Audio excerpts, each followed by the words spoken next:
Content বানায় কিন্তু view নাই, এইরকম কন্টেন্ট ক্রিয়েটরদের সংখ্যা কিন্তু অনেক বেশি।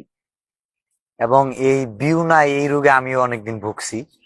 তো এখন আমি জানি যে কেন ভিডিও ভিউ হয়, কেন হয় না, তখন কি সমস্যা ছিল। মানে এমন না যে এখন ভাইরাল হয়েছি বা ফেমাস হয়েছি যে এখন ভিউ আছে। আচ্ছা, ভিউটা যখন নতুন নতুন হয়েছে তখন তো ভাইরাল ছিলাম না। ওই নতুন নতুন কিভাবে হয়েছে বা তখন খুব আগের থেকে কেন হয় নাই, তো এখন পুরো বিষয়টাই জানি। কারণ শর্টকাটে আগাই নেই তো। তো অনেকে জানে না যে কি কি কারণে ভিউ কম হয়। আপাতত মানে বেসিক যেটা যে কারণে আসলে ভিউ কম হয়, এই কারণগুলো আমি একটা ভিডিওতে বলেছিলাম পেজ গাইডলাইনের, আজকে আবার বলে দিচ্ছি। একটা কন্টেন্টের তিনটা পার্ট থাকে: video resolution, sound quality, and হচ্ছে কন্টেন্ট। মানে যেটা আপনি বুদ্ধি খাটিয়ে মাথা খাটিয়ে আপনি কি করবেন, কি দেখাবেন।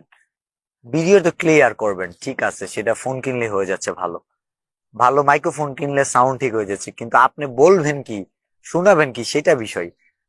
তো দুইটা জিনিস সহজেই পরিবর্তন করা যায় জাস্ট টাকা হলে: মাইক্রোফোন আর হচ্ছে গিয়া এই ডিভাইস, মানে সাউন্ড কোয়ালিটি আর ভিডিও রেজুলেশন। এই দুইটা হইলে অনেক টাকা হয়ে যায়। কারণ এই দুইটা থেকেই অনেকে পিছিয়ে আছে। ফাইন্যান্সিয়াল যে ক্রাইসিসটা, মানুষের কিন্তু টাকার সমস্যা বড় সমস্যা।